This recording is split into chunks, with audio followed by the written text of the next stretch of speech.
এক গ্রামে একটা মেয়ে ছিল যে পবিত্র কোরআন তেলাওয়াত করতে খুব ভালোবাসতো। সময় পেলে সে কোরআন তেলাওয়াত করতে বসতো। রাতে যখনই ঘুম ভাঙতো তখনই সে কোরআন পড়তে শুরু করত। এভাবে বেশ কিছুদিন যাওয়ার পর সেই মেয়েটি মারা যায়। আর তখনই ঘটে এক অদ্ভুত ঘটনা।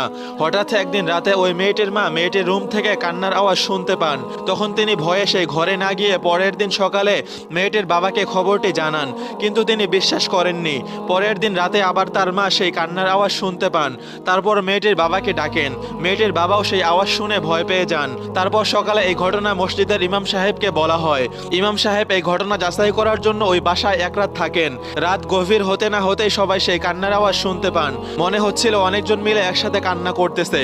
তখন ইমাম সাহেবও কেঁদে ফেললেন আর বললেন, এটা ফেরেশতাদের কান্নার আওয়াজ। মেয়েটি প্রতিদিন রাতে এই সময় কোরআন তেলাওয়াত করত, যা শুনতে ফেরেশতারা এখানে আসতো। এখন মেয়েটি না থাকায় তারা এসে কান্না করে।